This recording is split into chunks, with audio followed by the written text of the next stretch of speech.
Baik. Assalamualaikum warahmatullahi wabarakatuh. Alhamdulillah, alhamdulillahilladzi bi ni'matihi tatimmu shalihat, alladzi anzala sakinata fi qulubil mu'minin liyazdadu imana ma'a imanihim. Asyhadu an la ilaha illallah wahdahu la syarikalah wa asyhadu anna Muhammadan abduhu wa rasuluh. Allahumma shalli ala Muhammad wa ala ali Muhammad. Alhamdulillah puji dan syukur kita berterima kasih sekali pada Allah pada pagi hari ini Allah masih beri kita sehat. Allah masih beri kita kesempatan hidup untuk masih bisa mengisi koper-koper kita untuk persiapan akhirat kita. Mudah-mudahan kita selalu dalam keadaan sehat dan dipanggil oleh Allah dalam husnul khatimah insya Allah. Amin. Alhamdulillah pagi hari ini kita bersama dengan Ustadz Ahmad Idkanul Himam Rantau. Beliau spesialisasinya adalah membahas kitab Al-Hikam dan pada pagi hari ini kita masuk kepada eh, hikmah yang ke-51 yaitu amal yang diterima Allah dan kalau ada waktu nanti dilanjutkan dengan yang ke-52 yaitu warid dari Allah. Apakah itu warid? Nanti beliau menjelaskan. Baik Bapak Ibu sekalian, sama-sama kita mulai acara kita dengan sama-sama baca basmalah. Bismillahirrahmanirrahim. Kepada Ustadz kami persilakan Ustadz. Baik, terima kasih Pak Mazwar. Suara saya jelas ya, Mas Sore. Jelas, jelas Ustadz. Baik. Bismillahirrahmanirrahim. Assalamualaikum warahmatullahi wabarakatuh. Waalaikumsalam warahmatullahi wabarakatuh. Alhamdulillah, alhamdulillahi rabbil alamin. Wabihi nasta'in ala umurid dunya waddin. Wassalatu wassalamu ala ashrafil anbiya wa khatamil mursalin. Sayyidina wa nabiyyina wa maulana Muhammadin. Wa ala alihi wa sahbihi ajma'in. Subhanaka la ilma lana illa ma 'allamtana innaka antal alimul hakim. Rabbi shrah li sadri wa yassir li amri. Bahlul 'uqdatam min lisani yafqahu qawli. Wasaddid lisani wahdi qalbi bihaqqi sayyidina Muhammadin sallallahu alaihi wasallam amma ba'du. Faya ayyuhal hadirun wal hadirat segenap para jamaah kajian Senin pagi secara online Husnul Khotimah Institut. Alhamdulillah hari ini Senin 19 Jumadil Ula 1447 Hijriyah bertepatan dengan 10 November 2025. Allah berikan kita nikmatul iman, nikmat Islam, panjang umur dalam keadaan sehat walafiat sehingga kita bisa kembali berjumpa di dalam Zoom meeting ini dalam rangka thalabul ilmi. Kita mencari bekal sebanyak-banyaknya untuk kehidupan dunia dan bekal akhirat kita. Mudah-mudahan semua yang kita lakukan setiap Seninnya mudah-mudahan mendapatkan berkah pahala yang besar dari Allah Subhanahu wa taala. Shalawat teriring salam Amin. tak lupa senantiasa kita curah limpahkan kepada junjungan kita baginda Nabi besar Muhammad Sallallahu sallallahu alaihi wasallam. alaihi wasallam serta seluruh keluarganya, para sahabat dan pengikutnya hingga yaumil qiyamah. Mudah-mudahan kita semua tergolong umat Nabi yang kelak sama mendapatkan syafaat dari beliau di yaumil qiyamah. Amin ya Amin. rabbal alamin. Baik, Bapak Ibu hadirin rahimakumullah. Pagi hari ini kita masuk hikmah ke-51. InsyaAllah nanti kalau sempat 52. Cuma di 52 itu nanti ada perbedaan penghitungan di beberapa cetakan kitab ya. Jadi kalau di Syekh Buti nanti di hikmah 52 itu 3 hikmah jadi satu. Hmm. Tapi di beberapa kitab itu 52, 53 dan 54 itu masing-masing dibuat satu hikmah gitu. Tapi oleh Syekh Buti di hikmah ke-52 nanti insya Allah kalau waktunya memungkinkan Itu tiga hikmah dibahas sekaligus karena keterkaitannya yang sangat erat ya. Sama-sama masih membahas tentang warid. Kalau di bukunya Pak Mazwar, 52 itu Warid hanya dari yang Allah. Warid ya dari warid Allah. dari Allah terus sampai yang mana? Sampai yang kalimatnya innama awrada alaikal warid litakuna bihi alaihi waridan. Cuma sampai situ? Tidak sama ini aja. Innama aradu alaika bihi alaihi warida. Ya sampai situ aja. Situ aja ya. Ah, berarti bukunya Pak Mazhar itu yang dijadikan setiap satu kalimat atau satu paragraf Oke. atau satu hikmah. Tapi kalau di sini saya butuh tiga dijadikan satu gitu ya. Nah, nantilah Termasuk kita. yang cahaya mata batin rahasia hati gitu ya. Cahaya batin apa itu kalimatnya kalau di Pak Mazhar? Al anwaru Oh muta. enggak. Itu nanti sudah hikmah berikutnya. Berarti Oh beda lagi. Oke. berarti beda lagi. Berarti memang 52 cuma Oke. tentang warid memang. Balik Cuma baik. baik Nanti kita kita masuk sesuaikan. kita 51 dulu. Bismillahirrahmanirrahim. Qala Syekhul Muallif rahimahullah wa adaman naf'a bihi wa bi barakati ulumihi wa bikum fid dharain amin. Radhiyallahu taala anna wa ankum al hikmatul hadiyatu wal khamsun. Hikmah ke-51. Nah, di sini Syekh Ibn Athaillah berkata la amala arja lil qabuli min amalin yaghibu anka syuhuduhu wa yuhtaqaru indaka wujuduhu. Di bukunya Pak Mazhar ini lil qabul apa lil qulub? Mubarhi idza wajhahu fatluhu. Sebentar, maaf. Yang 51, yang 51. 51 ya. Kasuhuda wa La amalin la amala lil arja lil kabuli. lil qabul ya. Lil Karena kabul. di beberapa cetakan dan itu memang dibenarkan oleh banyak penjelasan bahwa ada yang bilang lil qulub, ada yang bilang lil qabul. Lil Tapi di kabul. sini Syekh Buti memilihnya yang qabul gitu ya, yang lil qabul. Karena artinya gini nanti. Tidak ada amalan yang lebih diharapkan diterima daripada amalan yang apa? Yang hilang darimu pengakuan terhadap amal tersebut. Ya, dan wa yuhtaqaru indaka wujuduhu ya dan apa namanya dibutuhkan di sisimu keberadaannya. Sorry sebentar. Engkau pandang tidak berarti. Ya, jadi sebentar Terus. kepencet. Jadi intinya hikmah ini itu bahwa amal ibadah kita gitu ya yang lebih berpotensi diterima gitu ya adalah amal ibadah yang kita itu tidak menganggap itu sebuah ibadah yang besar gitu. Oke. Nah, artinya kita tidak yang nantinya khawatirnya kalau kita menganggap itu ibadah besar kita nanti jadi tak apa ujub, ria gitu ya. Jadi amalan yang paling kita apa yang paling berpotensi untuk diterima adalah amal yang nggak kita sadari dan Hmm. justru cenderung kita anggap remeh. Sebentar nih kok belum nih ayatnya. Gitu ya. Jadi nah itu la amala arjalil qabul min amalin yaghibu anka syuhuduhu wa yuhtaqaru indaka wujuduhu. Jadi memang eh, amal yang paling eh, berpotensi diterima itu adalah amal yang dianggap remeh oleh kita gitu ya. Hmm.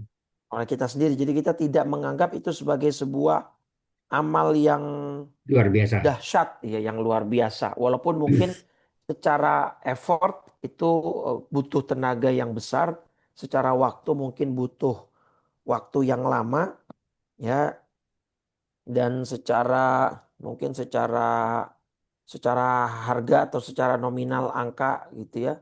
Itu juga mungkin amalan yang tidak murah gitu ya. Tapi kalau kita menganggap itu amalan yang ringan saja dan kita tidak menganggap sebagai amal yang biasa, itu tandanya bahwa amalan kita itu lebih berpotensi diterima gitu ya daripada kita mengingat-ingat amalan gitu. Jadi memang ada, kalau tidak salah ya nanti saya sembari saya ingat-ingat.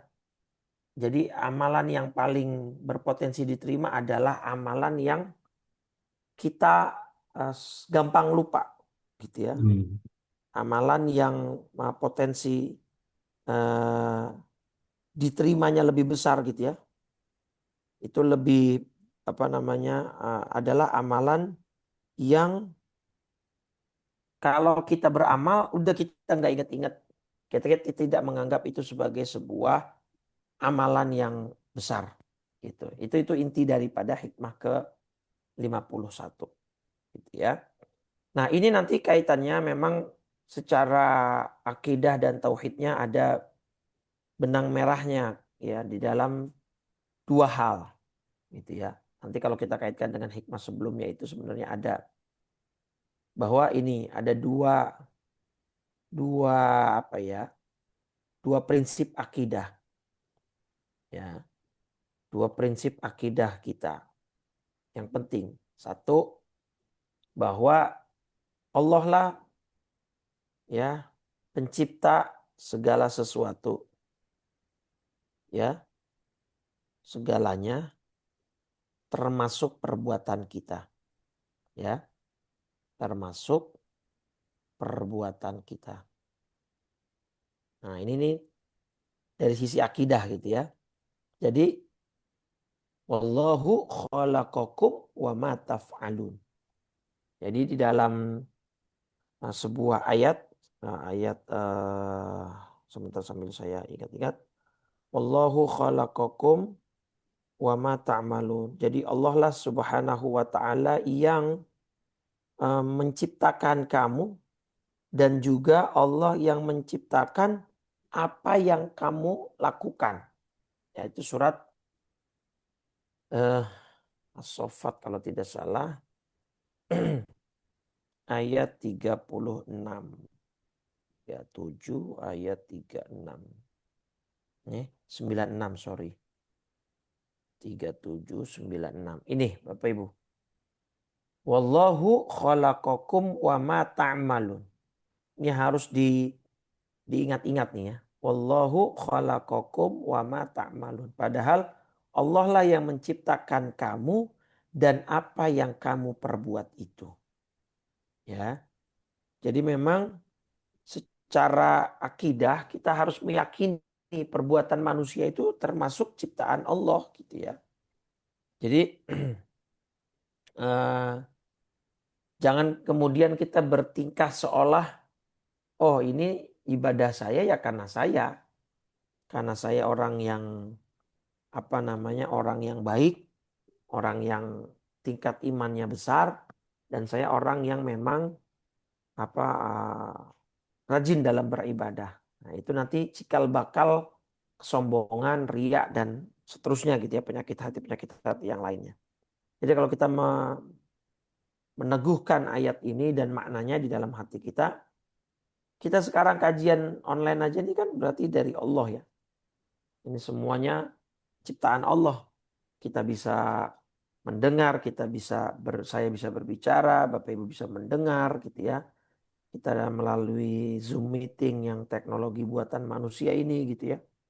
Yang pada akhirnya semuanya adalah itu ciptaan Allah Subhanahu wa taala gitu ya. Jadi Quran surat As-Saffat surat 37 ayat 96. Nah, prinsip akidah yang kedua di dalam hikmah ke-51 ini yang ada kaitannya erat adalah bahwa manusia itu diciptakan dalam keadaan lemah ya. Wa khuliqal insanu dha'ifa. Manusia diciptakan lemah ya, bahwa manusia tidak berdaya, manusia tidak memiliki daya dan kemampuan. Itulah nanti esensi dari kalimat la haula wala quwwata illa billah ya, dan tidak ada daya dan upaya melainkan semuanya dari Allah Subhanahu wa taala. Ini surat An-Nisa surat 4 ayat 128. Sorry. ayat 28 ya. Jadi wa khuliqal insanu dha'ifa. Bahwa manusia itu diciptakan ya dalam keadaan atau bersifat lemah ya. Artinya kita bisa melakukan apapun itu semua dari Allah.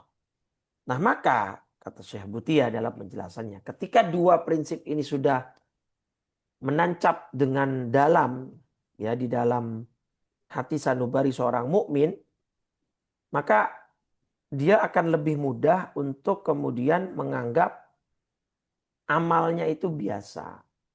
Amalnya itu tidak istimewa, bahwa semua yang dia lakukan itu adalah dari Allah Subhanahu wa taala.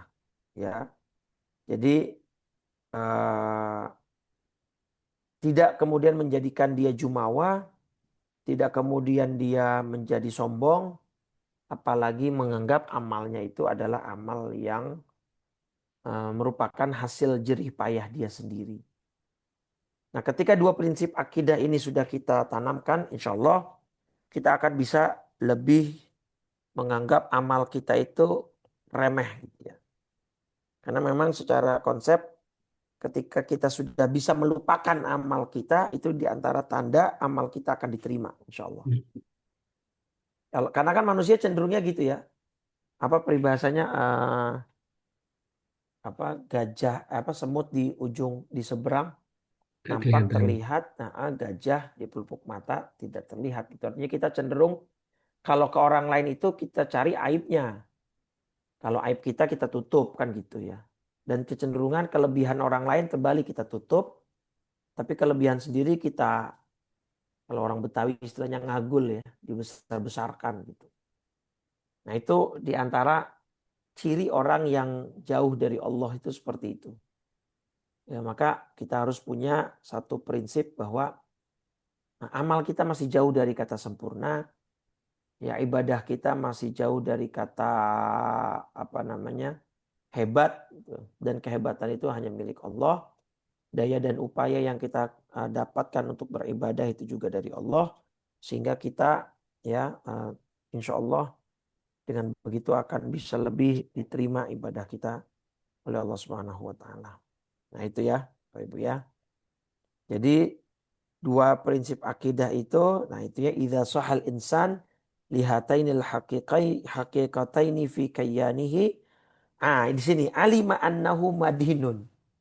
Jadi kalau dua prinsip akidah ini sudah terpatri di dalam hati sanubari kita, Bapak Ibu, kita tidak akan memiliki sifat keakuan. Paham ya? Kita tidak akan mengakukan aku.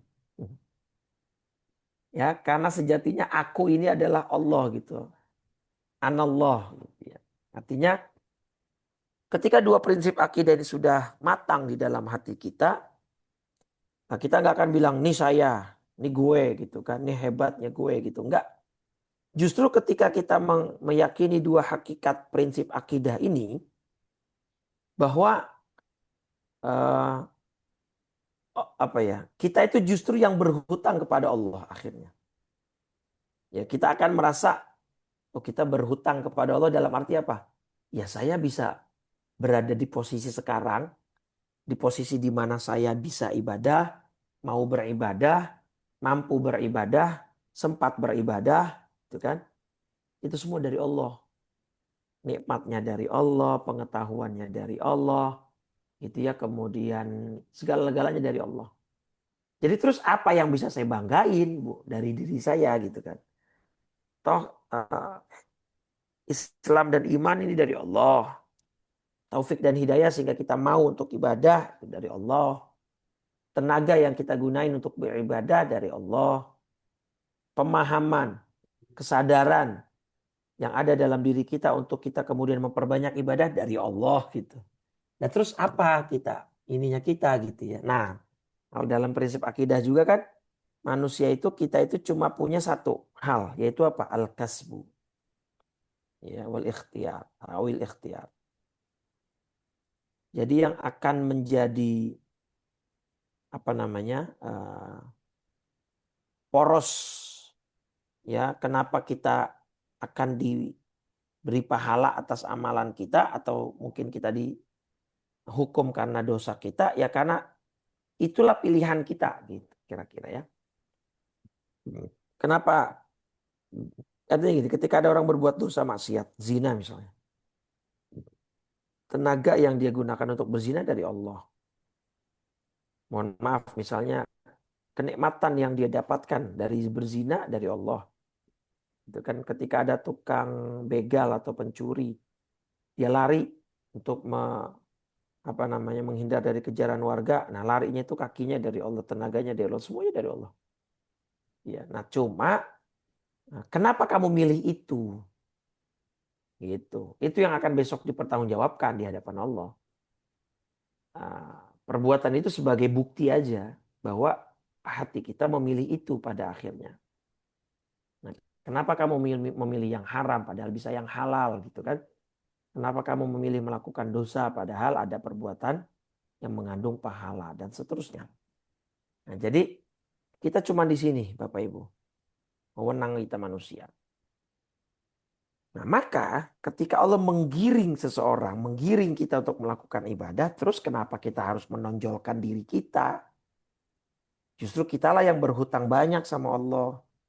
Allah yang ngasih kita kemampuan, Allah yang ngasih kita apa namanya anugerah, Allah yang ngasih kita segala macam apa namanya eh, taufik dan hidayah, tenaga, pikiran, knowledge, kemampuan berpikir gitu ya. Semua dari Allah ini.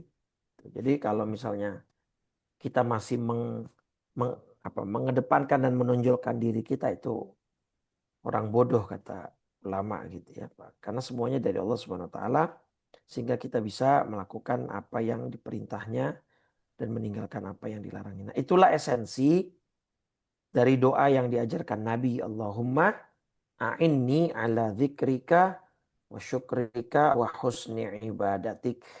Ya, ya Allah, bantulah saya untuk mengingatmu, bersyukur kepadamu, dan beribadah dengan baik kepadamu. Ya, karena kita tanpa bantuan Allah ya tidak bisa apa-apa. Gitu ya.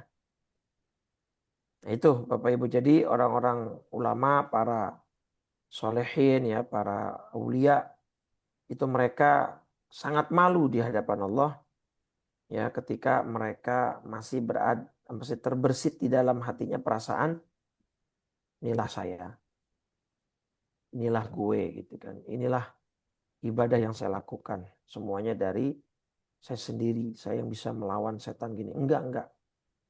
Ya semua dari Allah Subhanahu wa taala.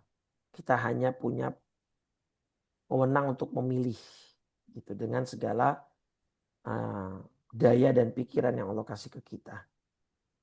Nah, ketika itu semua dari Allah gitu ya, maka pantas gak kalau kemudian kita menuntut Allah gitu. Allah, saya pengen surga karena amal saya. Ya Allah, saya nggak masuk neraka karena amal saya gitu. Oh, semuanya dari Allah gitu kan. Masa kemudian kita menuntut Allah gitu ya. Betapa nggak tahu malunya kita gitu di hadapan Allah Subhanahu wa taala. Kita kadang-kadang kan berinteraksi dengan Allah tuh kalau lagi ada maunya aja ya. Kalau kalau kalau kita dengan para ulama soleh itu bedanya, kalau kita itu sebenarnya awalnya nggak ingat Allah.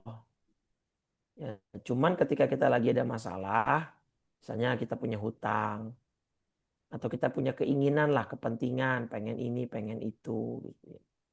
Nah, karena kita orang beriman, Allah kasih kita Islam, ya kita ingat-ingat siapa ya yang bisa kita libatkan gitu. Untuk supaya hajat saya terkabul, untuk supaya apa namanya doa saya terkabul gitu kan. Nah, terus kita ingat, oh iya Allah ya. Jadi kita ingat masalah dulu, baru ingat Allahnya gitu ya. Ingat hajat keinginan kita dulu, baru ingat Allahnya. Itu masih oke, masih bagus. Cuman kalau bandingannya kepada ulama yang kalau kita mau naik level, mereka itu ingat Allahnya dulu. Mereka kenal Allahnya dulu. Nah, cuman karena apa? Kemudian karena mereka tahu dan kenal Allah, Allah Maha Pemurah, Allah Maha Baik, Allah Maha mengkabulkan doa, baru oh ya karena Allah begini maka saya doalah, saya mintalah. Jadi yang diingat pertama Allahnya dulu. Kalau kita kan masalahnya dulu ya. Tapi masih oke lah. Ya, karena kita ingat Allahnya gitu ya. Saat kita mungkin punya problem, punya hajat. Daripada sudah dikasih tamparan, sentilan oleh Allah, masih nggak ingat Allah juga itu ya. Baik. Nah, apa dasar Ibnu Athaillah di dalam pembahasan pembahasan hikmah ke 51 ini? Dari mana beliau memiliki dalilnya atau dalilnya apa gitu ya. Nah, itu ada di dalam surat Al-Qur'an, di dalam surat Al-Mu'minun. Surat 23 ayat 60. Nah, ini ya. Bismillahirrahmanirrahim. Walladzina yu'tuna ma ataw wa qulubuhum wajilah annahum ila rabbihim raji'un. Dan mereka yang memberikan apa ya, dan mereka yang memberikan apa yang mereka berikan sedekah hati dengan penuh rasa takut karena mereka tahu bahwa sesungguhnya mereka akan kembali kepada Allah Tuhannya. Takut gitu ya, takut bahwa amal saya ini tidak sempurna, amal saya ini masih terkontaminasi oleh perasaan ria, atau takut membawa kesombongan ke dalam diri saya. Takut nanti amal ini menyebabkan saya justru bukan tambah dekat dengan Allah tapi tambah jauh gitu ya. Nah, ini dalilnya. Jadi imbangi dengan rasa takut ya. Kalau nggak salah ada satu kalam bagus di kitab Nasha'ihul Ibad. Coba saya catat nggak ya?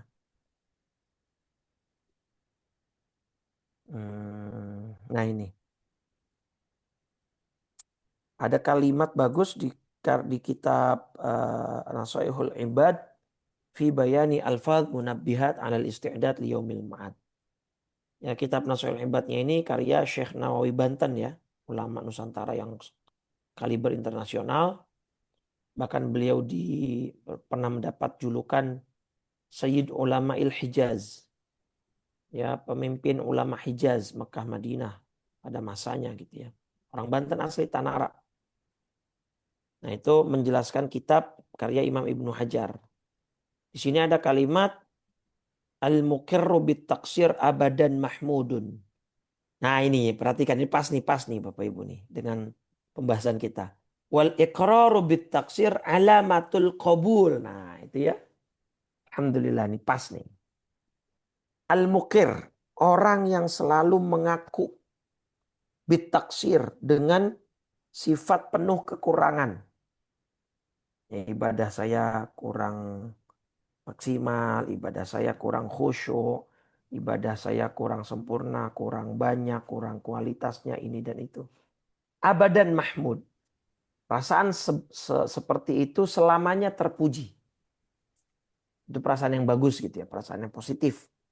Selalu merasa kurang di hadapan Allah. Wal ikrar, dan pengakuan atas kekurangan kita dalam beribadah alamatul qabul. Itu tanda diterimanya amal kita.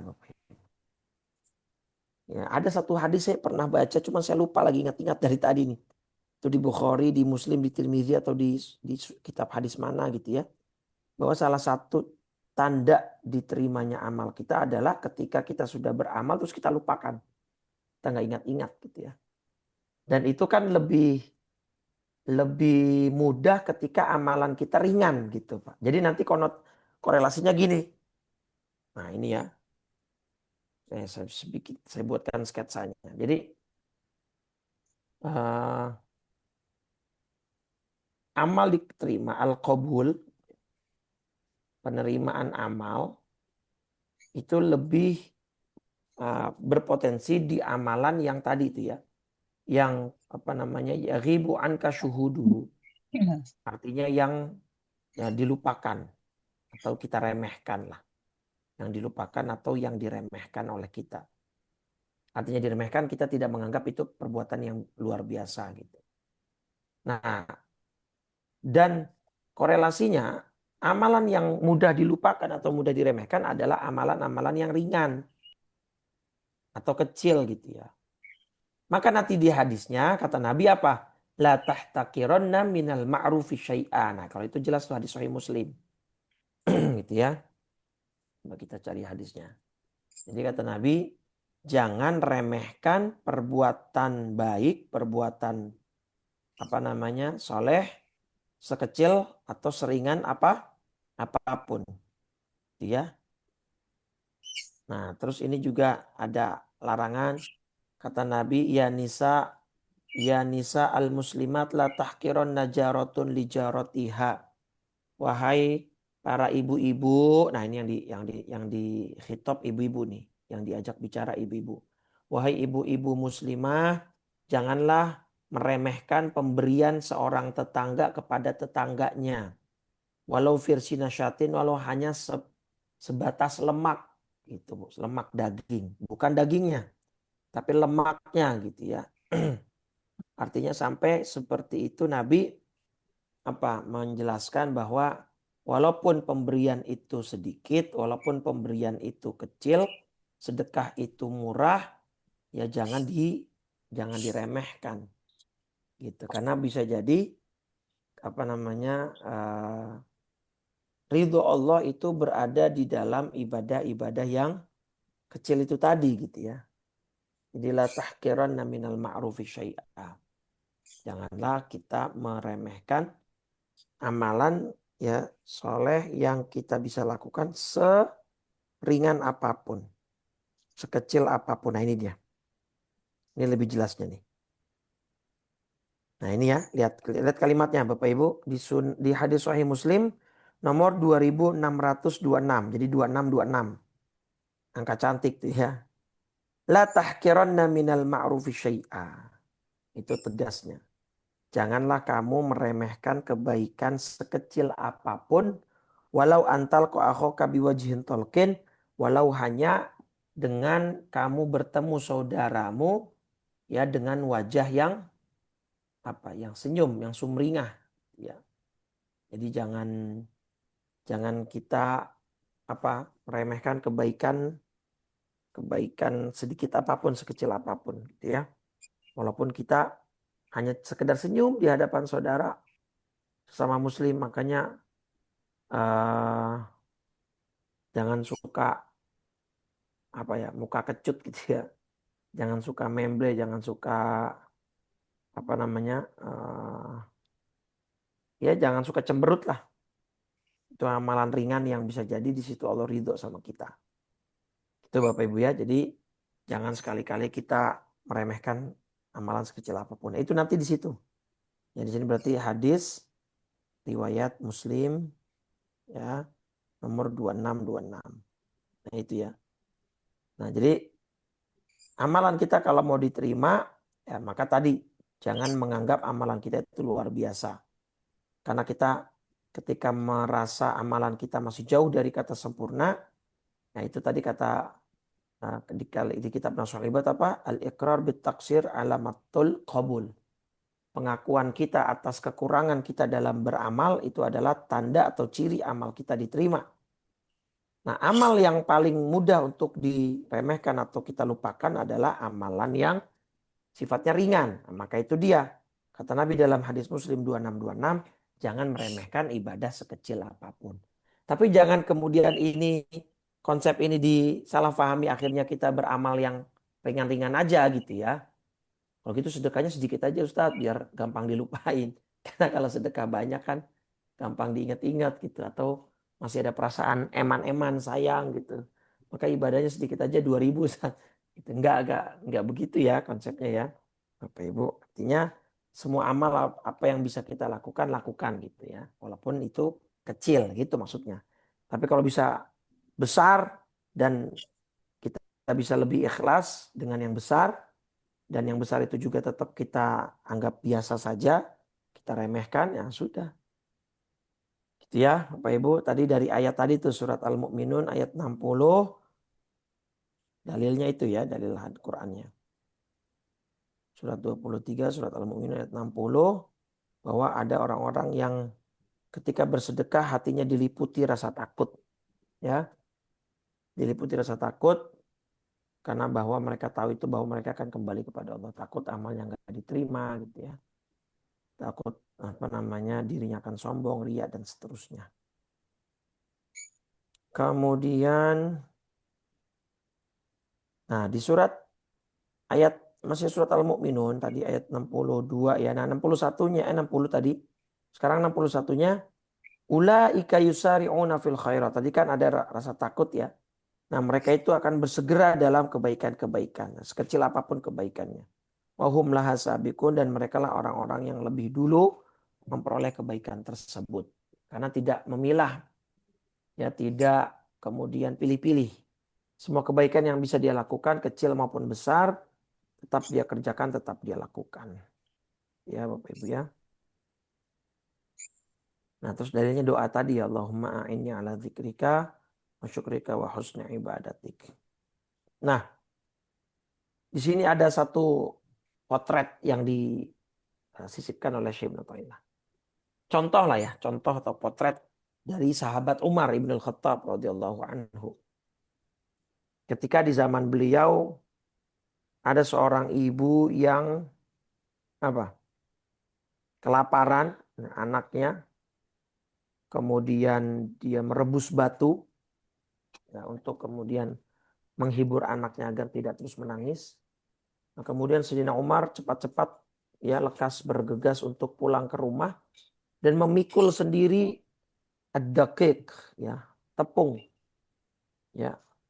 Oh, ya kalau zaman itu mungkin ya tepung atau gandum gitu ya sebagai makanan yang bisa kemudian diolah oleh sang ibu. Nah, itu Sayyidina Umar memikul sendiri satu karung tepung atau gandum itu. Kemudian eh, anaknya atau putranya Umar bin Khattab yaitu Abdullah bin Umar menawarkan diri ya untuk membawakan tepung itu. Ana ahmiluhu anka. Wahai ayah, wahai abah, itu kan berat tepungnya gitu kan atau karungnya besar berat. Sini saya bawakan. Apa kata Sayyidina Umar? Anta tahmilu wizri yaumal qiyamah la ummalak. Artinya kamu akan bawa dosa saya di besok di yaumil qiyamah. Artinya ini tanggung jawab saya. Kamu mau nanggung dosa dan beban yang saya pikul nanti di hari kiamat? Nggak mungkin. Kamu nggak mungkin bisa untuk memikul dosa saya dan kesalahan saya. Nggak mungkin. Maka akhirnya Sayyidina Umar tetap membawa dan memikul tepung itu ya sendirian. Kenapa? Karena ada rasa takut akan Allah Subhanahu wa taala bahwa beliau belum sempurna, belum bisa membawa manfaat yang meluas saat beliau menjadi pemimpin gitu ya. Nah, seperti itulah ya salah satu apa eh, contoh ketakutannya Sayyidina Umar bin Khattab terhadap amalan-amalan beliau. Dan juga pernah ini diriwayatkan ketika Sayyidina Umar membaca surat At-Tur Bapak Ibu, di surat 52. Ya, surat At-Tur surat 52 ayat 7 dan ayat 8. Inna azaba rabbika lawaqi' ma lahu min dafi'. Sungguh azab Tuhanmu pasti akan terjadi. Ma lahu min dafi' dan tidak ada satupun yang dapat menolaknya. Nah, ketika Sayyidina Umar bin Khattab membaca dua ayat ini, itu dalam riwayat dikatakan maghsyian alaih. Fakharra maghsyian alaih. Sayyidina Umar kemudian tersungkur dan pingsan. Ini dalam kitab Hilyatul Auliya. Dari saking takutnya Sayyidina Umar terhadap murka dan azabnya Allah. Nah kemudian satu ketika Sayyidina Umar sedang bersama sahabat Hudzaifah ibnul Yaman. Sayyidina Umar ada rasa khawatir tiba-tiba muncul dan bertanya, A'ana minal munafikin wa Hudzaifah? Apakah saya ini termasuk orang munafik? Sekelas Sayyidina Umar ya, Ibu. Nah, kemudian pernah satu ketika juga Sayyidina Umar memegang erat tangan seorang anak kecil. Kemudian Sayyidina Umar meminta doa kepada anak tersebut. Udu'uli fa innaka lam taznab ba'du. Wahai anak kecil, tolong doakan saya. Sesungguhnya kamu masih belum punya dosa. Sedangkan dosa saya sudah banyak. Ya. Nah, beberapa potret dari Sayyidina Umar inilah sebagai gambaran betapa para sahabat itu sangat memiliki rasa takut kepada Allah. Ya alih-alih mengagungkan dan menggembor-gemborkan amalnya, ya mereka lebih menahan diri untuk tidak memamerkan amalnya dan lebih khawatir justru akan amalnya tidak diterima oleh Allah dan tidak bisa menunaikan kewajiban sebagaimana mestinya. Nah, sedangkan di sisi bersamaan kata saya ini mengkritik nih ada Bapak Ibu ada kritik ya. Orang-orang yang kadang baru hijrah gitu ya, yang baru baru taubat gitu kan, baru taubat ketika dia baru apa namanya ya baru baru berjalan lah di jalan Islam gitu ya. Seolah-olah kayak orang ini udah kayak jadi malaikat gitu. Menyalahkan orang lain, ya menganggap dirinya lebih sunnah dari yang lain, menganggap dirinya lebih hebat dari yang lain. Naudzubillah. Inilah yang kemudian sering saya sebut dengan orang-orang ini berhijrah dari satu dosa ke dosa berikutnya yang justru dosa berikutnya bahkan mungkin bisa lebih berbahaya. Dosa tadinya dia nggak sholat jadi sholat kan. Tadi dia nggak mau puasa jadi puasa itu bagus kan. Tapi justru dia hijrah ke dosa yang lain gitu. Dosa apa? Dosa ria, dosa takabur, dosa merasa diri lebih hebat dari yang lain, lebih nyunnah dari yang lain. Nah, ini berarti dia hijrahnya cuma pindah dari dosa ke dosa yang berikutnya, dosa yang lain yang bahkan mungkin dosa selanjutnya itu yang dosa berikutnya bisa jadi lebih berbahaya. Nah, jadi Syekh Buti mengkritik nih kita-kita yang mungkin baru hijrah, baru kenal Islam, tapi sudah merasa sholat kita itu sudah menunaikan semua kewajiban kita, ya puasa kita sudah berarti kita sudah membayar hak Allah sepenuhnya gitu. Bandingkan dengan Sayyidina Umar tadi, seorang sahabat yang masih memiliki rasa khawatir, takut akan dirinya ya, merasa diri kekurangan dalam hal mengabdi kepada Allah dan lain sebagainya. Nah, maka jangan sampai kita terjebak pada kondisi yang demikian. Nah, itu ya Bapak Ibu. Jadi kalau kita sudah memiliki pemahaman seperti itu bahwa seorang muslim dua hakikat akidah tadi ya. Dua hakikat akidah tadi seorang muslim harus meyakini bahwa semua perbuatan kita adalah ciptaan Allah. Kita hanya punya wewenang untuk memilih, ya kan? Kemudian yang kedua, kita itu adalah makhluk lemah yang semua-muanya bergantung bergantung kepada Allah. Kayak Allah berkatakan Allahus Samad. Nah, maka apa implikasinya outputnya adalah seperti Sayyidina Umar, orang-orang yang semacam itu semakin dia merasa dekat dengan Allah, justru bukan merasa semakin sombong, justru dia semakin merasa kayak tidak pantas gitu ya, merasa tidak pantas dan merasa selalu kurang di hadapan Allah Subhanahu wa taala seperti apa yang tadi digambarkan oleh Khalifah Umar Ibn Al-Khattab radhiyallahu anhu ya sehingga beliau selalu merasa kurang di hadapan Allah Subhanahu wa taala dan tidak pernah merasa dirinya sempurna. Itulah perasaan atau sikap sejati seorang mukmin yang seharusnya kita terapkan dalam kehidupan ibadah kita. Jangan menonjolkan keakuan. Jangan apa-apa aku. Enggak. Kita tidak ada daya dan upaya melainkan semua dari Allah. La haula wala quwata illa billah. Dan semua ibadah kita, semua yang kita lakukan itu semua dari Allah. Bahkan modal yang kita punya yaitu Islam itu juga Allah yang memberikan kepada kita secara cuma-cuma ya.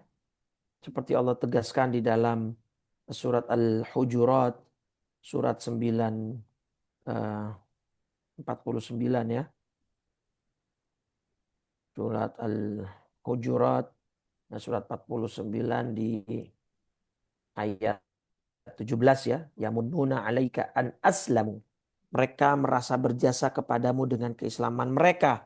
Qul la tamunnu alayya islamakum. Katakanlah, ya, janganlah kamu merasa berjasa kepadaku dengan keislamanmu. Sebenarnya balillahu yamunnu alaikum. Allah lah yang melimpahkan nikmat itu kepadamu an hadakum lil iman dengan menunjukkan kepadamu keimanan in kuntum shadiq ya. Ya jadi Nabi saja ya ditegaskan sama Allah, bilang kepada umatmu, bilang kepada sahabatmu, jangan merasa berhutang jasa kepada aku. Karena semua yang iman kalian dapatkan, Islam yang kalian dapatkan, taufik dan hidayah yang kalian raih, itu semua murni dari Allah Subhanahu wa taala.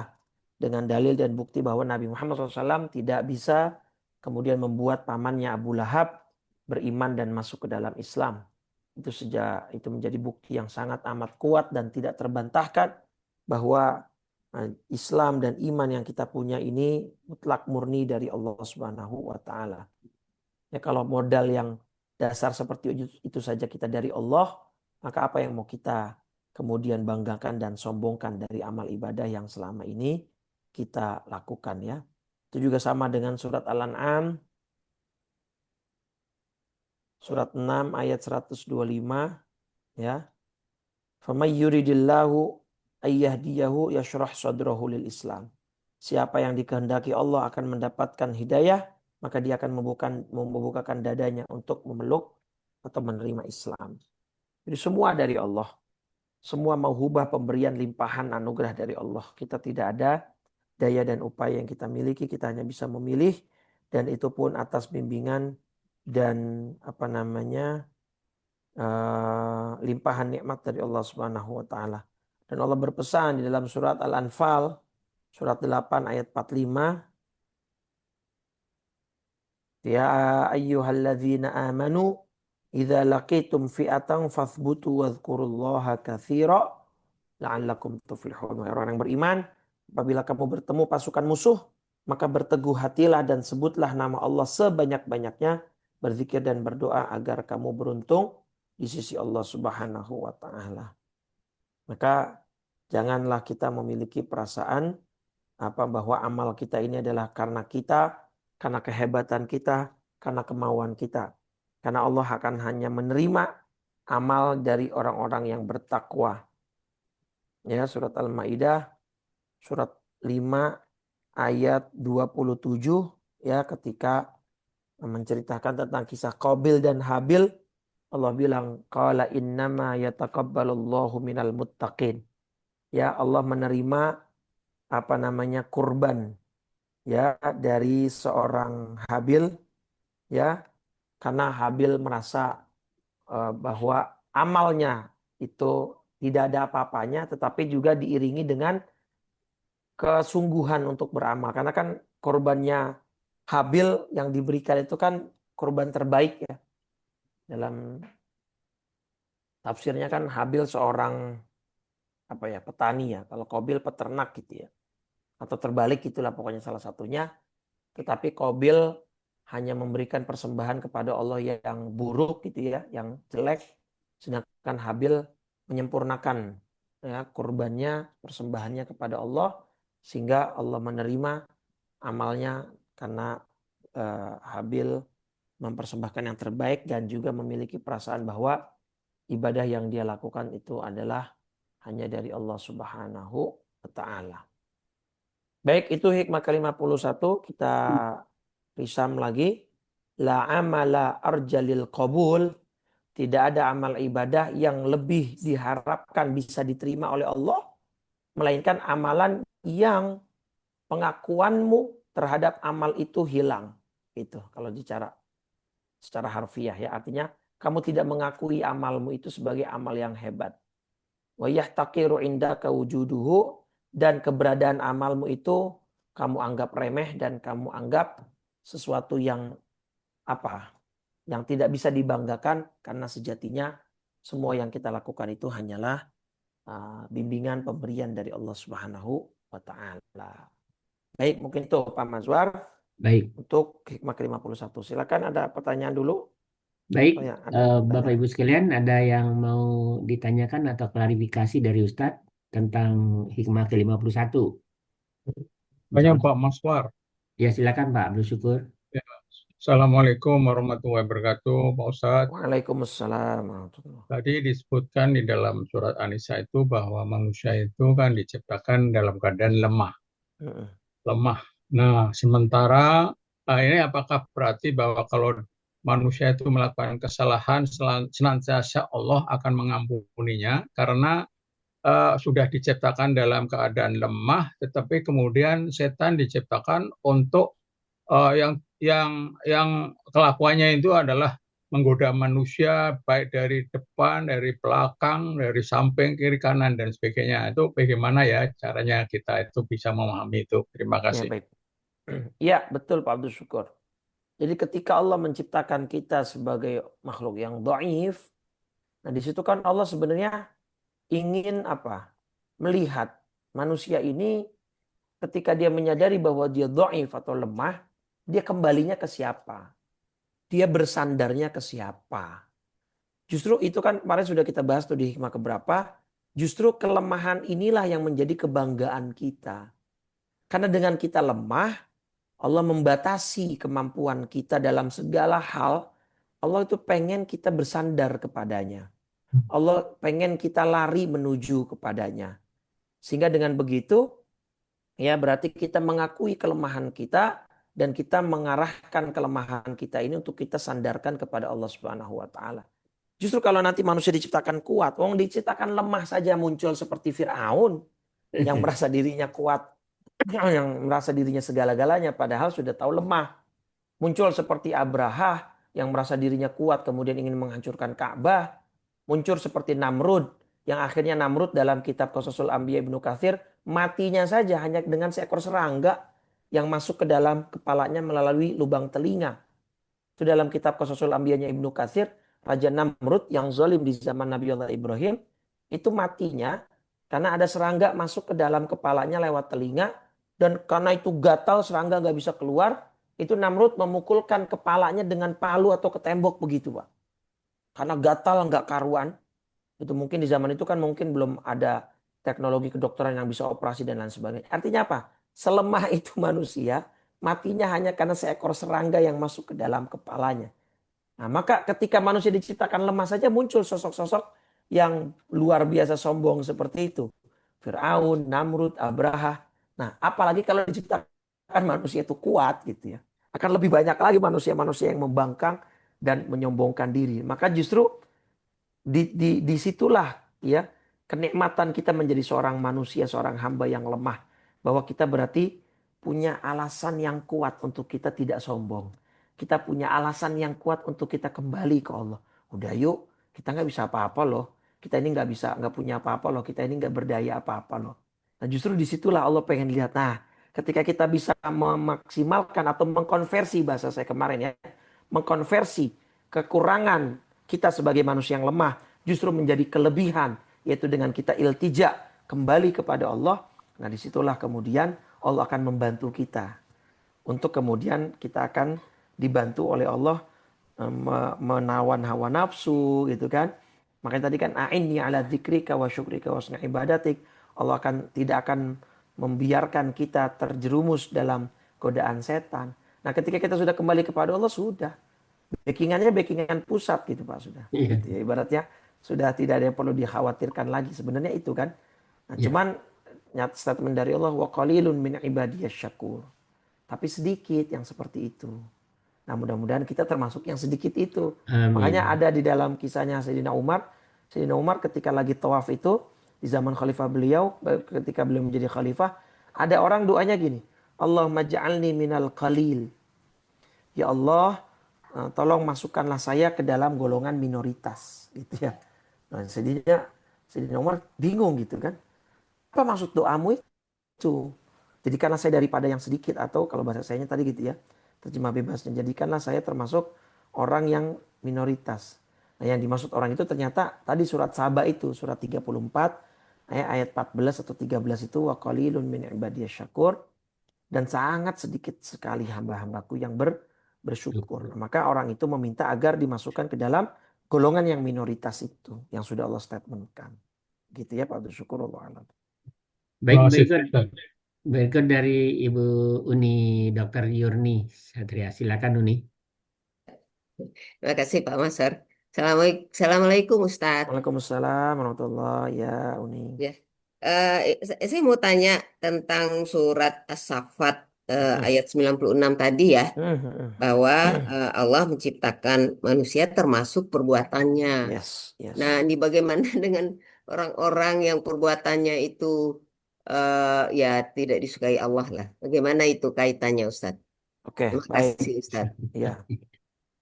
Ini memang menjadi sebuah apa ya, menjadi sebuah pertanyaan yang sering terulang ya, tentang Ya, af'alul ibad. Itu bahasan di dalam kitab-kitab fikih ya, di dalam bahasan ilmu tauhid itu namanya bahasan tentang af'alul ibad, perbuatan hamba. Nah, sebenarnya ini hamba ini seperti apa? Maka akidah yang benar, yang lurus, yang Ahlus Sunnah wal Jamaah itu even termasuk perbuatan maksiat yang tidak disukai Allah, yaitu ciptaan Allah gitu. Cuma kan gini tadi yang saya bilang, manusia itu punya wewenang untuk memilih, Bu. Ya Uni ya, kita dikasih sama Allah apa seperangkat alat gitu ya, seperangkat media. Ada otak untuk berpikir, akal, hati untuk merasa, mata untuk menilai, ya, kuping untuk mendengar. Maka semua input data yang itu akan kita kelola di dalam hati dan pikiran kita akan menimbulkan koror, keputusan. Nah, sebelum menjadi sebuah tindakan, maka kita kan akan mengolah data. Kalau perbuatan ini enak ya, tapi ini haram. Karena kan katanya konon katanya termasuk daging paling enak di dunia kan babi ya. Bagi beberapa orang yang mengkonsumsi katanya begitu kan. Nah, ya. kita tapi mikir kita mengolah data di dalam pikiran kita. Iya nih, kata orang nih enak sih ya, crispy-nya, kriuknya, kulitnya segala macam. Oh, tapi kita kemudian mikir, oh tapi agama saya melarang nih. Nah, jadi sebelum sampai kemudian orang itu makan, kan ada proses itu, proses pengolahan data, kemudian ada proses tarik ulur antara taufik dan apa namanya nafsu dia itu tadi. Oh zina enak nih, iya enak nih. Kemudian dia mendapatkan begini. Nah itu ada proses. Nah proses itulah wewenang manusia Uni. Jadi disitulah Allah akan melihat you milih apa. You akan condong kemana. Nah ketika dia sudah, oh saya mau milihnya yang halal aja deh. Masih enak banyak kok, daging enak, kambing juga enak, sapi enak, saya nggak mau makan babi. Nah maka disitulah Allah menciptakan perbuatan dia untuk makan itu daging.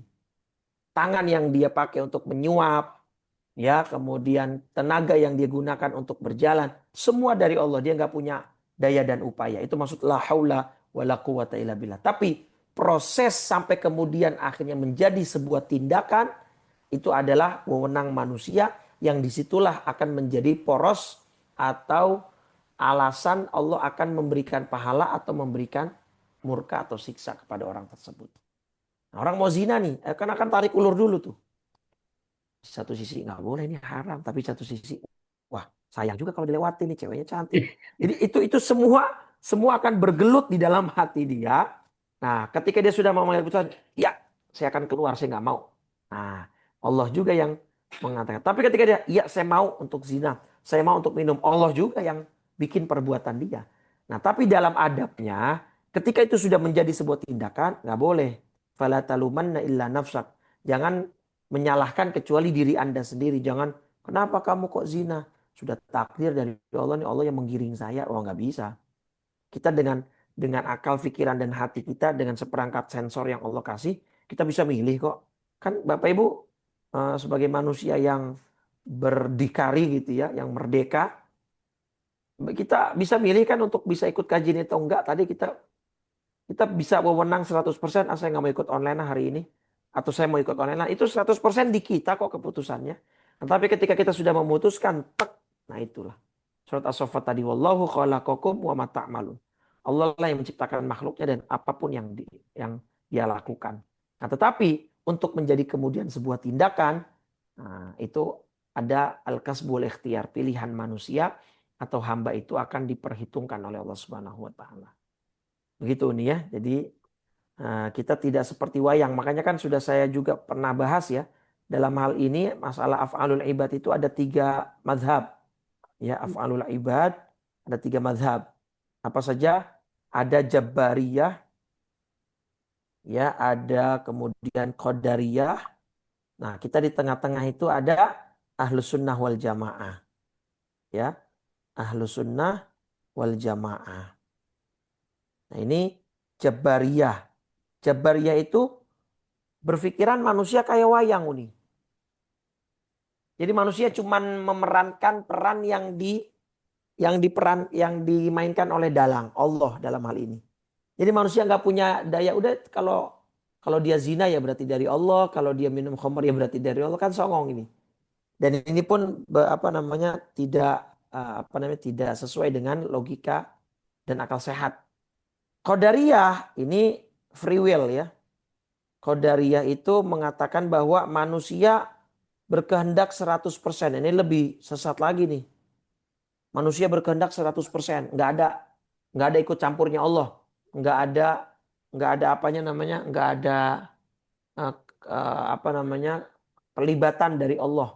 Kalau dia sembuh ya karena obatnya. Kalau dia sukses ya karena dianya yang hebat. Allah nggak punya peran. Naudzubillah. Ini lebih sesat lagi. Nah, maka kita Ahlussunnah wal Jamaah, tadi itu konsepnya pilihan. Manusia yang memilih, tapi ketika dia sudah memutuskan untuk memilih satu tindakan, nah tindakan selanjutnya dalam realitasnya itu sudah dari Allah. Tenaganya dari Allah, semua organ-organ yang dia gunakan untuk melakukan perbuatan itu, ya perbuatan baik atau buruk itu semua dari Allah. Tapi kenapa kok dia diazab? Ya, padahal itu kalau ciptaannya Allah ya tadi karena pilihan dia ke situ. Kenapa dia dapat pahala? Ya karena dia memilih itu. Tapi ketika sudah dalam bentuk tindakan dan realita, itu semua dari Allah. Itu makna dari surat As-Saffat 97 tadi. Gitu ya. Allah a'lam. Pak Ustadz, Pak Ya. Ustadz, tadi barangkali ada ini ya hubungannya tadi penjelasan Ustadz dengan bunyi surat lain tuh yang disebutkan ya ma'asobaka min hasanatin faminallah wa Faminallah. Ya, ma'asobaka betul. min sayatin famin nafsik. Famin nafsik. Betul, betul. Itu kaitannya ke situ Pak Abdul Syukur. Jadi itu ayat itu selain untuk konteksnya musibah, musibah itu kan macam-macam ya, termasuk azab murka. Jadi kalau kamu termasuk mendapat azab murka dari Allah, ya jangan salahin Allahnya, jangan salahin alam. Oh ini alam gitu ya, enggak. Ya karena Umar bin Khattab saja ngomong kan, ketika ada terjadi gempa, tidaklah terjadi gempa melainkan di situ sudah berbanyak perilaku zina terjadi gitu kan. Jadi ada korelasinya. Nah, ini ayatnya surat An-Nisa ayat 79. Ma asabaka min hasanatin faminallah. Kebaikan apapun yang kamu peroleh itu dari Allah tadi tuh. Makanya ketika kita berbuat baik, berbuat amal soleh, jangan selalu membuat pengakuan bahwa inilah saya yang hebat. Enggak, itu semua dari Allah. Tapi wama asabaka min sayyi'ah, dan keburukan apapun yang menimpamu, famin nafsik, itu dari kesalahan dirimu sendiri. Itu ya. Jadi jangan nyalahin Allah. Kenapa kamu nggak sholat? Iya ini dari Allah nih takdirnya begini. Nggak bisa gitu ya. Baik. Baik. Terima Baik, kasih Ustadz. Ya ini baik sama-sama. kelihatannya nggak mungkin untuk satu ini lagi, mungkin ditulisin Iya, saja karena Pak. yang 52 itu kan Panjang bahkan tadi ya. panjang karena kan Ya, dia dibuat jadi satu hikmah ya. sama Syekh Baik, Buti itu. silakan Bapak Ibu yang lain eh, mau menambahkan barangkali. Ustadz tadi menyampaikan bahwa kita harus anggap amal yang kita lakukan itu kecil, terus nggak diterima Allah, jadi kita khawatir terus gitu. Bukankah kalau untuk umur yang makin tua, misalnya begitu kita rasa rasa hauf, rasa rajaknya itu lebih besar gitu Ustadz. Jangan pesimis terus. Jadi eh, Ya, gimana tuh ya, Ustadz? baik, ya, bagus pertanyaannya on the spot. Jadi eh, ini ada satu bab ya di dalam kitab Riyadhus Shalihin, gitu ya. Babul hasi alal izdiyadi minal khair fi awakhiril umur. Bab anjuran memperbanyak amal di sisa umur gitu. Nah, jadi memang kan selalu Pak Masukan ngomong mengisi koper-koper kita gitu di sisa-sisa. Nah, itu memang anjurannya seperti itu gitu ya. Jadi istilahnya di akhir-akhir umur, di sisa-sisa umur, ketika sudah memasuki usia senja, itu anjuran untuk memperbanyak ibadah itu diperbesar lagi gitu ya. Nah, nanti ayat itu surat Fatir ya, surat 35 ayat 37. Nah, ya di sini surat 35, surat Fatir ayat 37. Di sini ada kalimat ayat begini. Awalam nu'ammirkum ma yatadzakkaru fihi man tadzakkar wa ja'akumun nadhir. Surat Fatir surat 35 ayat 37. Allah berfirman begini, bukankah kami telah memanjangkan umurmu untuk dapat berpikir bagi orang yang mau berpikir, padahal telah datang kepadamu seorang pemberi peringatan. Nah, kita baca penjelasannya dalam kitab Riyadhus Shalihin. Umur panjang ini maksudnya berapa parameternya? Kata Ibnu Abbas, situ nasanah, 60 tahun. Jadi hendaknya kalau orang udah menyentuh angka umur 60, banyakin ibadah kan gitu ya. Makanya kan kalau ada bahasa-bahasa orang awam yang berkembang di masyarakat kita kan, kalau ada orang tua bukannya banyakin ibadah malah banyak maksiat gitu kan, akhirnya kalimat kasarnya yang keluar apa? Dasar aki-aki nenek-nenek ya udah tua bangka bukan banyakin ibadah gitu, ini ibaratnya gitu. Kasarnya seperti itu. Nah, karena memang Allah menyuruh kita berpikir. Ini kamu udah dikasih umur panjang nih 60 tahun gitu ya. Tapi kalau menurut ulama yang lain bukan 60, tapi arba'ina sana, 40 tahun. Di usia 40 tuh harusnya udah mulai mikir gitu ibaratnya lah. Kalau dari ayat ini, awalam nu'ammirkum, karena saya udah kasih panjang umur kamu. Gitu ya. Dan ini juga berselarasan dengan kebiasaan penduduk kota Madinah dari zaman sahabat. Kanu idza balagha ahaduhum arba'ina sanah, ketika mereka sudah sampai usia 40 tahun, tafarragha lil ibadah, mereka akan fokus untuk ibadah. Gitu. Itu penduduk Madinah ya. Itu ketika sudah masuk usia 40 akan lebih banyak difokuskan waktunya untuk ibadah. Nah, terus kalimat tadi tuh Pak menarik nih. Waja'akumun nazir. Ya, ayat 37 tadi kan.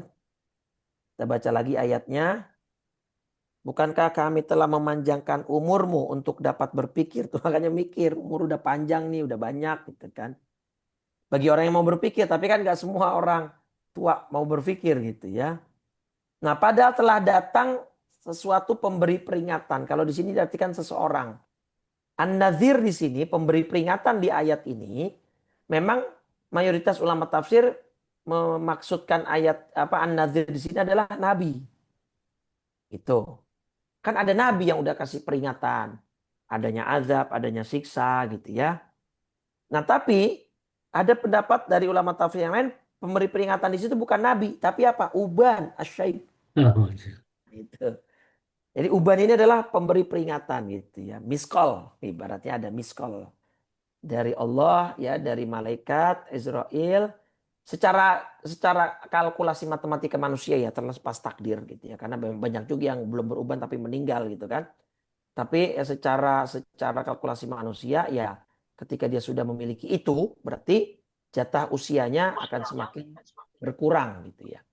Nah, tadi pertanyaan Pak Mazhar adalah, bukankah ketika kita menjelang usia-usia seperti itu harus kita perbanyak rojak kita gitu ya, daripada khauf, agar kita tidak pesimis. Nah, itu apa? Ada ulama yang justru membalik. Jadi kalau masih muda ada memang yang ketika masih muda perbesar khaufnya. Nanti ketika sudah tua banyakin rojaknya. Ada ulama yang sebaliknya, justru ketika muda banyakin rojaknya ya, ketika nanti sudah tua banyakin khaufnya. Nah, itu nanti tergantung bagaimana setiap kondisi orang. Jadi it depends lah. It depends in our habit, in our condition gitu ya. Tergantung setiap orang kondisinya masing-masing. Nah, itu nanti sebenarnya hikmah ke-50 kemarin tuh Pak Mas. Nah, kaitannya tuh. Ya, mungkin karena kemarin Pak Mas ada kegiatan, mungkin tidak terlalu fokus. Kan kemarin di hikmah ke-50 gini. La saghirata ila qabalaka adluhu, la kabirata idza wajahaka fadluhu. Tidak ada dosa kecil ketika itu dihadapkan pada sifat adilnya Allah. Artinya apa? Ini kita arahkan buat orang-orang yang masih meremehkan dosa kecil. Kamu nih kok sering banget sih ngelakuin dosa kecil. Nggak apa-apalah, kecil ini nanti tinggal istighfar, diampunin. Oh, nggak ada. Kalau kamu begitu sikapnya meremehkan dosa kecil, di hadapan adilnya Allah tuh nggak ada yang kecil. Makanya surat Az-Zalzalah ayat terakhir ayat 8 apa? Wa may ya'mal mithqala dzarratin syarran yarah, yang terakhir. Dan amal kecil apa? Amal jahat, dosa kecil sedikit apapun akan ada balasannya. Jadi ketika Allah menghakimi kita dengan sifat adilnya, semua akan disapu bersih oleh Allah. Nggak ada yang ditinggalin. Sekecil apapun dosa kita. Gitu. Unta.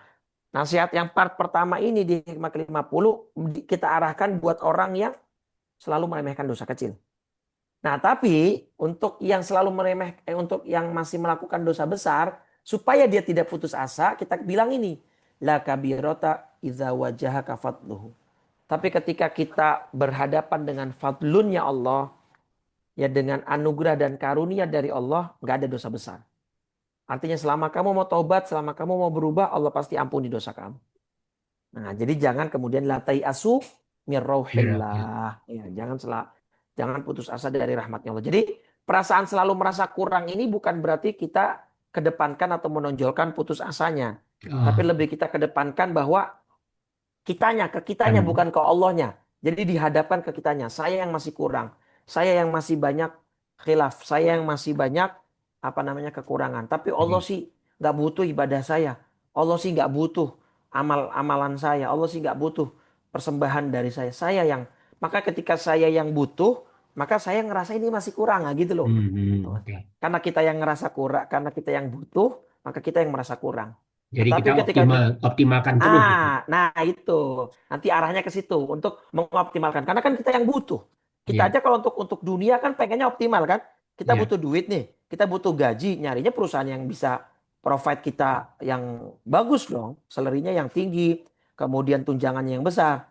Nah, ketika kita untuk dapat itu ya berarti kan kerjaan kita harus optimal. Waktu kita harus rela untuk kita kemudian alokasikan untuk perusahaan itu sebanyak-banyaknya. Itu maka bukan ada istilah 24 kali 7 gitu kan. Artinya seminggu kita waktu libur pun asal di telepon bos harus siap. Ya karena perusahaan sudah memprovide kita sebegitu besarnya, misalnya kan begitu. Nah itu kurang lebih seperti itu analogi sederhananya Pak. Baik. Ya. Baik Ustadz, ini ada satu lagi di chat ya. Ya. Sama Ustadz, bagaimana dengan perasaan yang merasa tidak pantas di surga, tapi juga takut api neraka? Apakah ini rasa khawatir merasa amal yang belum banyak, tapi masih banyak dosa gitu Ustadz? Ya, termasuk Ibu ya. Itu kan kemudian syairnya yang terkenal ya. Ilahi lastulil firdausi ahla wala aqwa 'alan naril jahimi fahabli taubatan waghfir dhunubi fa innaka ghafirudz dzambil azimi. Ya Allah ya Tuhanku, aku nggak pantas masuk surga Firdaus ya Allah. Tapi aku juga nggak kuat masuk neraka-Mu. Gitu. Kenapa? Saya ngerasa nggak pantas masuk surga. Saya tahu kok seberapa banyak amal saya tahu. Seberapa kualitasnya ibadah saya paham. Gitu kan. Sholat saya sekhusyuk apa, saya ngerti. Sedekah saya sebanyak apa, saya tahu gitu ya. Maka kalau saya pikir-pikir, kalkulasiin lagi, kayaknya nggak pantas nih amal. Makanya kan Nabi memang sudah bilang kan, sudah Nabi vonis, lan yudkhila ahadakum al jannata amaluhu. Bahwa amal salah seorang di antara kalian gak bakal bisa mengantarkan kalian ke surga. Artinya kalian gak mungkin masuk surga hanya lantaran murni amal kalian. Gak akan. Sahabat tanya, wala anta ya Rasulullah, apakah termasuk engkau ya Rasul? Wala ana. Iya, bahkan termasuk saya nggak bisa. Padahal Nabi sholatnya Pak, kemarin saya baru baca Riyadhus Shalihin tuh ya. Sholat malamnya Nabi nih Pak di bab mujahadah di kitab Riyadhus Shalihin. Itu digambarkan oleh dua sahabat ya. Yaitu sahabat mana ini? Sahabat Hudzaifah Ibnul Yaman dan sahabat Umar ya, Abdullah bin Umar. Itu digambarkan Nabi ketika sholat malam, Bapak Ibu, rakaat pertama bacanya surat Al-Baqarah. Rakaat kedua bacanya surat Ali Imran. Sampai sekelas sahabat Hudzaifah ya dan Abdullah bin Umar itu sampai dalam hati pengen mufarokoh, pengen pisah dari Nabi. Wah saya nggak kuat ini dah. Saya duduk aja lah kalau gitu ya. Kata Ibnu Mas'ud, sorry bukan Abdullah bin Umar, kata Ibnu Mas'ud nih. Ya, kata Ibnu Mas'ud. Jadi sholatnya Nabi nih, ya lihat nih, faftaha al-Baqarah. Nabi ayat rakaat pertama baca Al-Baqarah. Kemudian rukuknya Nabi, ya. Kemudian ayat rakaat kedua Ali Imran, dan rukuknya Nabi itu sepertinya karena ruku'uhu nahwan min qiyamih. Durasi rukuknya Nabi sama kayak durasi berdirinya Nabi saat tadi rakaat pertama baca Al-Baqarah. Bayangin. Sujudnya Nabi qoriban min qiyami. Sujudnya Nabi juga durasinya sama dengan durasi berdiri Nabi yang tadi baca surat Ali Imran atau Al-Baqarah. Kalau kita begitu bangun-bangun udah pingsan, Pak. Darah kita udah kepala semua gitu ya. Yang darah rendah itu. Nah, Nabi seperti itu ibadahnya ya masih mengatakan bahkan saya pun gak bisa masuk surga lantaran amal saya gitu. Illa ayyataghammadani Allahu bifadlin wa rahmah. Hanya saja Allah memberikan saya, menganugerahkan saya karunia dan rahmatnya sehingga saya masuk ke dalam surga. Jadi seperti itu Bapak Ibu ya. Jadi itu termasuk perasaan positif. Itu termasuk sikap yang baik ya. Bahwa kita merasa bahwa kita tidak pantas masuk surga, tapi kita juga takut masuk neraka. Nah, maka lagi-lagi solusinya apa? Iltija ilallah. Kembali kepada Allah Subhanahu wa taala karena semuanya itu adalah milik Allah Subhanahu wa taala. Makanya ada seorang ulama ngomong begini Bapak Ibu. Surga itu ciptaan Allah. Neraka juga ciptaannya. Kita juga ciptaannya gitu. Jadi sebenarnya kita dengan surga dan neraka itu selevel, sama-sama ciptaan Dia. Dan Allah akan memasukkan kita kemana kan terserah Dia. Mau kita ciptaannya, maka jangan kejar surganya, tapi kejar Allahnya. Gitu kata beberapa walinya Allah. Jangan kemudian kita targetkan surganya, targetkan Allahnya. Tapi kan itu sulit ya, itu level makom yang tinggi. Nah tapi makanya Allah kemudian iming-imingi dengan surga. Allah takut-takuti kita dengan neraka yang kemudian bisa untuk dibayangkan oleh pikiran manusia gitu. Itu sebenarnya cara aja sih. Cara untuk kita gimana lari ke Allah ya ada iming-iming berupa surga. Ada hal yang menakutkan berupa siksa. Ya sebenarnya yang kita cari ridho Allahnya. Kalau Allah sudah ridho, ya Allah akan menempatkan kita sesuai yang apa yang menjadi janjinya. Innallaha la yukhliful mi'ad gitu.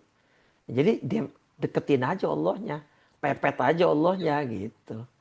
Nah, cuman kan manusia perlu lah ya, perlu apalagi orang-orang awam yang jauh sekali dengan Islam, itu kan perlu ada iming-iming, maka adalah surga, ada pahala, ada konsep bidadari gitu loh. Nah, kemudian ada orang yang kan sombong, maka ditakut-takutin supaya dia nggak sombong. Nih, bagi yang sombong nerakanya begini. Gitu ya. Wallahu a'lam bishawab. Mudah-mudahan kita bisa terus kembali kepada Baik. Allah. Ya, silakan Pak Rusman ya. Silakan Pak. Ini Ustaz, bagaimana kalau berlawan dengan itu Ustaz? Kadang-kadang timbul perasaan kita, kadang ya gua alhamdulillah saya udah sholat, saya udah beribadah, ya semoga saya masuk surga lah gitu loh. Ada kadang-kadang pikiran begitu. Bagaimana pendapat Ustaz itu? Ya, boleh Pak Rusman. Jadi memang ya Allah, saya udah penuhi janjimu nih. Saya udah kerjakan perintahmu. Saya sudah jauhi laranganmu. Nah, saya minta sekarang surgamu. Tapi di sini yang perlu diperhatikan di sini Pak, pemisahnya antara boleh dengan tidak bolehnya kita punya perasaan seperti itu adalah perasaan bahwa kita merasa berhak 100%, yaitu maksudnya Allah wajib 100% untuk ngasih kita surga karena kita udah ibadah. Nah, itu yang nggak boleh. Tetapi kita minta kepada Allah surganya tetap atas dasar kebaikan Allah, rahmat Allah, anugerah Allah. Cuman kita bawa-bawa ibadah kita tuh kayak cuman, ya Allah ini yang bisa saya persembahkan tuh ini ya Allah. Ya, tolonglah ya Allah, saya udah berusaha semaksimal mungkin. Tolonglah dengan rahmatmu masukkanlah saya ke dalam surga. Tapi tetap bukan dengan amal kita gitu. Nah yang nggak boleh itu kita merasa saya berhak kok masuk surga ya Allah gitu kan. Seperti dalam kitabnya Imam Al-Hakim kan Al-Mustadrak, ada orang yang merasa udah ibadah 500 tahun terus berhak masuk surga karena amalnya. Dia nggak mau masuk surga dengan rahmatnya Allah. Kata Allah, oh kamu mau hitung-hitungan ya sudah. Kalau mau hitung-hitungan ternyata ketika ditimbang dengan nikmat penglihatan, ibadah dia yang 500 tahun nggak ada seujung kukunya dari nikmat penglihatan yang Allah kasih buat dia. Nah, jadi boleh kita membawa ibadah-ibadah kita begitu, Pak. Tetapi jangan sampai meyakini bahwa ibadah kita lah yang seperti kayak kita ada transaksional gitu, Pak. Nih ya Allah, saya sudah ibadah, saya sudah ngerjain perintahmu, mana sini surganya? Nah, itu nggak boleh. Mana sini apa pahalanya? Jadi seolah-olah kayak wajib banget Allah ngasih kita surga karena ibadah kita. Enggak. Tetapi ini kan bagian dari perantara saja ya Allah. Maka saya merasa masih kurang ya Allah. Saya tahu ibadah saya masih sekhusyuk apa saya sholat, saya tahu, saya paham. Maka ya dengan rahmat-Mu saja ya Allah, masukkan kami ke dalam surga-Mu. Saya hanya bisa melakukan apa yang bisa saya lakukan dengan banyaknya kekurangan di dalam diri saya. Nah, tetap merendah begitu, Pak. Itu sikap mukmin yang sejati. Jadi jangan pernah merasa ini adalah transaksional dari dua pihak. Enggak, ini cuma transaksional dari satu pihak, dari Allah. Kita bisa sholat, kita bisa ngaji, kita mau taklim, kita mau membaca, kita mau belajar, itu semua taufik dari Allah. Tenaganya dari Allah, otak semua dari Allah. Terus masa kita merasa berhak untuk menuntut surganya Allah? Itu sangat tidak pantas. Maka ini semua kita kembalikan kepada rahmat dan kebaikannya Allah Subhanahu wa taala. Tapi boleh kita bawa itu sebagai, dalam tanda petik, sebagai ya adalah sedikit yang saya persembahkan. Kayak tadi Qabil dan Habil kan?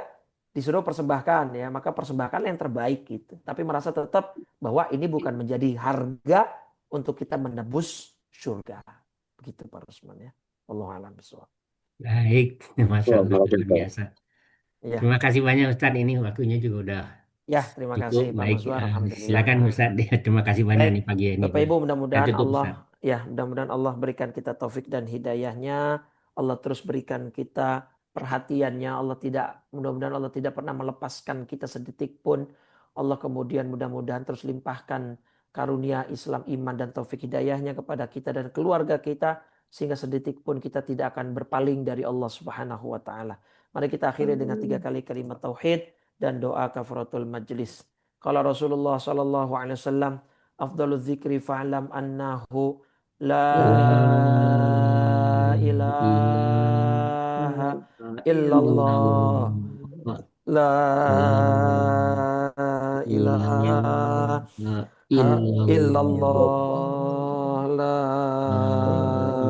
ilaha illallah, Muhammadur Rasulullah sallallahu alaihi wasallam, kalimatu haqqin 'alaiha nahya wa 'alaiha namut wa biha nub'atsu insyaallah taala minal aminin.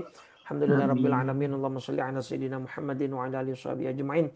Salatan taghfiru biha adh-dhunub wa tasturu biha al-'uyub wa tanfariju biha al-kurub. Tantaliqu biha al-'usub wa talinu biha as-su'ub wa ala alihi wa sahbihi wa man ilaihi mansub. Allahumma a'inna ala dzikrika wa syukrika wa husni ibadatik. Allahumma ya muqallibal qulub tsabbit qulubana wa qulub auladina wa banatina ala dinika wa ta'atika ya muhawwilal hawli wal ahwal. Hawil ahwalana ila ahsanil hal. Rabbana atina fid dunya hasanah fil akhirati hasanah wa qina adzabannar. Sallallahu ala sayyidina Muhammadin wa ala alihi washabihi wasallam. Walhamdulillahi rabbil alamin. Subhanakallahumma wa bihamdika asyhadu an la ilaha illa anta astaghfiruka wa atubu ilaik. Terima kasih Bapak Ibu, kurang lebih saya mohon maaf. Assalamualaikum warahmatullahi wabarakatuh.